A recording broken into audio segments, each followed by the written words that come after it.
Stock మార్కెట్లో invest చేసి మీ డబ్బులు డబుల్ చేసుకోవాలనుకుంటున్నారా? సుందరరామిరెడ్డి గారి లైవ్ సెమినార్ కి అటెండ్ అవ్వండి.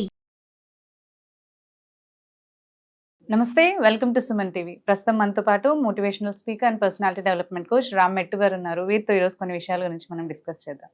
హలో అండి రామ్ గారు, నమస్తే. నమస్తే అండి.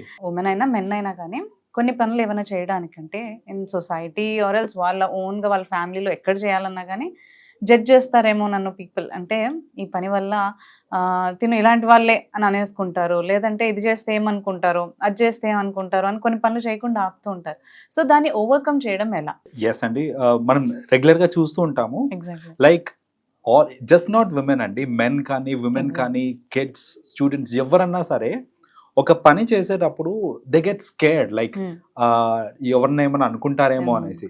సో ఫస్ట్ ఆఫ్ ఆల్ మీరు ఆలోచించాల్సింది ఏంటిది అని అంటే అది లీగలా కాదా, అది ఆలోచించండి. అంతేగాని నేను చేసేది లీగలే బట్ ఎవరో ఏమో అనుకుంటారు అని అనుకుంటే అసలు దాని గురించి పట్టించుకోవాల్సిన పనే లేదు. ఎందుకంటే చూడండి, చాలాసార్లు ఏమవుతుందంటే దెర్ ఆర్ మెనీ థింగ్స్ అవి లీగల్ కాదు కానీ ఎవరు జడ్జ్ చేయరు అంటే చాలా మంది చేసేస్తూ ఉంటారు. For example we can take smoking in public.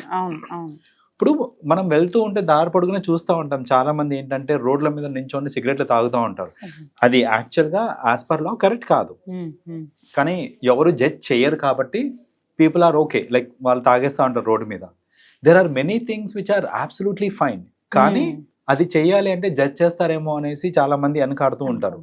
As simple చెప్తానండి, ఎట్లాంటి వాటికంటే సపోజ్ నేను ఒక బిజినెస్ స్టార్ట్ చేద్దాం అనుకుంటున్నాను. ఒక టీ షాప్ పెట్టుకుందామని అంటే చాలా మంది ఏమనుకుంటారంటే అరే ఇంత చదువు చదివి ఇవి టీ షాప్ పెట్టుకునేది అనే ఒక జడ్జింగ్ వస్తుందేమో అనుకుని వెనకాడతాను. టీ షాప్ కాదు, ఇంకా కొంచెం అంటే బియాండ్ మై కెపాసిటీ.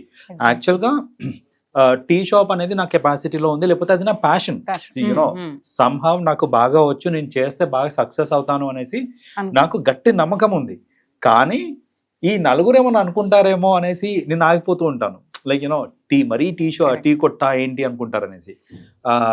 చాలా మంది ఇలాంటి వాటికి అంటే నలుగురు ఏమనుకుంటారనే దానివల్లనే అనవసరమైన ఖర్చులు కూడా పెట్టేస్తా ఉంటారు. అది మనం చూస్తూ ఉంటాం అండి రెగ్యులర్ ట్రావెలింగ్ దగ్గర ఫుడ్ దగ్గర నా పరువు పోతుంది ఏమనుకుంటారు అని కూడా చాలా మంది అలా అనుకుంటారు. ఇప్పుడు నాకు పర్సనలీ రోడ్డు మీద పానీపూరి తినడం నాకు ఇష్టం, నేను తినాలనుకుంటున్నాను, నేను తింటాను. అంతేకాని అరే నేను ఈ స్టేజ్లో ఉండి నేను రోడ్ మీద పానీపూరి తింటే ఎవరినైనా అనుకుంటారేమో అని ఆగిపోయాను అనుకోండి, ఐఎమ్ కిల్లింగ్ మై హ్యాపీనెస్ ఇక్కడ. సో ఫస్ట్ ఆఫ్ ఆల్ అది వ్యాలిడ్, ఐ మీన్ అది it is legal and there is nothing illegal in and around it అని అనుకుంటే కనుక అస్సలు వెనకాడాల్సిన అవసరం లేదండి. వెనకాడితే ప్రాబ్లం ఏంటంటే మనము ఎవరో ఏదో అనుకుంటున్నారేమో అనుకుని మన లైఫ్ని మనం లీడ్ చేయట్లేదు. అక్కడ మనకి ఏమవుతుందంటే అల్టిమేట్లీ మన ఇష్టాలన్నింటినీ చంపుకొని వేరే వాళ్ళకి ఏదైతే ఇష్టమో అవి చేసుకుంటూ వాళ్ళకి నచ్చిన పనులు చేసుకుంటూ మనం అలా లైఫ్ లీడ్ చేస్తున్నామే తప్ప మనకి నచ్చినే మనం చేస్తున్నామా, వాట్ గివ్స్ హ్యాపీనెస్, ఇవన్నీ కూడా మనకి ఈ టైంలో తెలియదండి.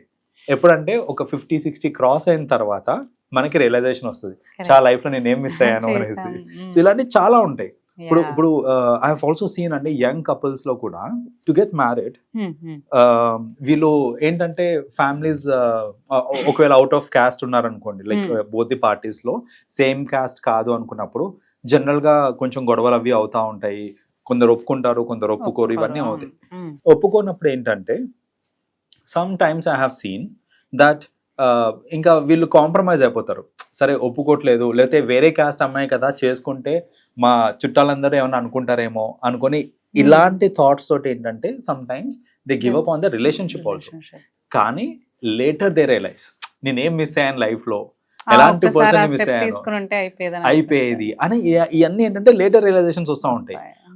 కెరియర్ పరంగా చూసుకుంటే కూడా లైక్ స్టూడెంట్స్ జనరల్లీ చూస్తూ ఉంటాను, నా ప్యాషన్ ఏంటి అనేది పక్కన పెట్టేసి మా పేరెంట్స్కి ఏం కావాలి, చుట్టుపక్కల ఉన్న జనాలకి ఏం కావాలి, ఏదైతే యాక్సెప్ట్ చేస్తారో అలాంటి కోర్సులు మాత్రమే చేస్తూ ఉంటారు.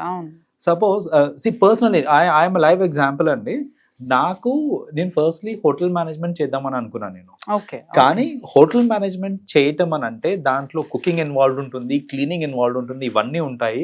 And this is not something which is accepted by the society అనేసి మా పేరెంట్స్ నాకు అప్పుడు చెప్పి లైక్ నా +2 తర్వాత when I wanted to do my hotel management, మా పేరెంట్స్ చెప్పారనమాట, ఇదేంటంటే దానిలో కుకింగ్ ఉంటుందిరా, క్లీనింగ్ ఉంటుంది, చెత్త అంతా తీసి దానిలో వేయాల్సి వస్తుంది, ట్రాష్లో వేయాల్సి వస్తుంది, ఇవన్నీ ఉంటాయి, జనాల మధ్యలో నువ్వు చులకనైపోతావు, మీ చుట్టుపక్కల వాళ్ళందరూ బీటెక్లు చేసి ఎంబీఏలు చేస్తూ ఉంటే నువ్వేంటి ఇది చేస్తావా అని ఒక కైండ్ ఆఫ్ బ్రెయిన్ వాష్ చేసేసి నన్ను డైవర్ట్ చేసేసారు.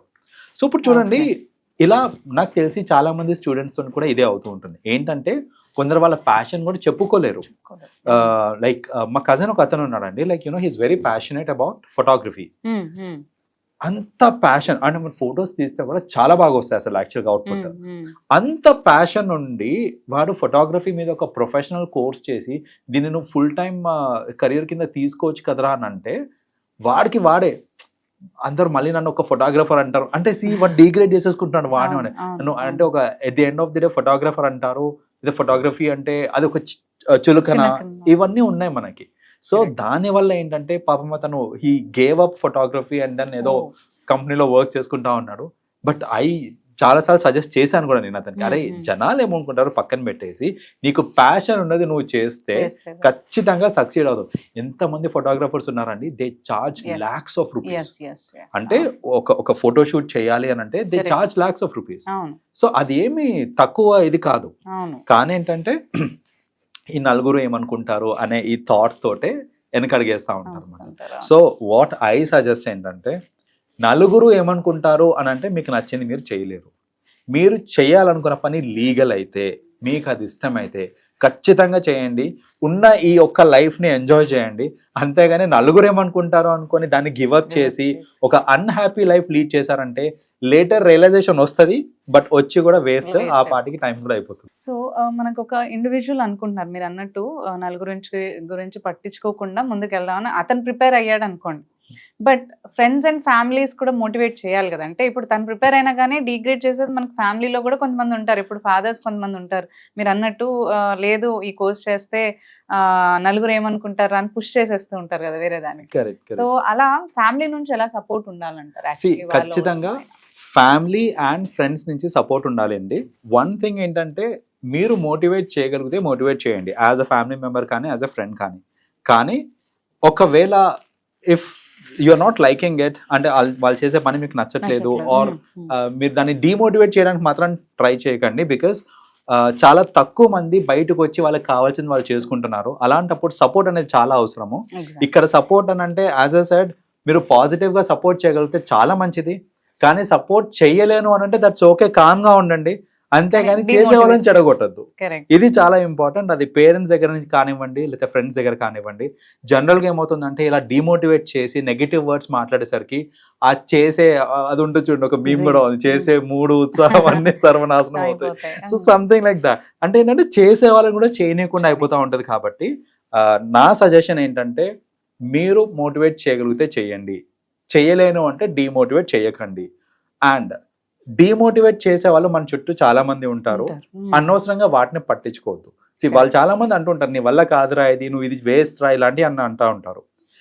మీకు కాన్ఫిడెన్స్ ఉండి నేను ఇది చేయగలుగుతాను అనే మీ కెపాసిటీకి మీకు అంటే if you're confident on your capacity, అవన్నీ మీరు పట్టించుకోవాల్సిన అవసరం లేదు. కన్స్ట్రక్టివ్ ఫీడ్బ్యాక్ ఏమైనా ఇస్తున్నారంటే తీసుకోండి, బట్ అదర్వైజ్ ఏదో సలహాలు ఇస్తున్నారు అనవసరమైనవి అని అంటే కనుక పట్టించుకోవాల్సిన అవసరం కూడా లేదు. Thank you so much Ram గారు for sharing your views. Thank you.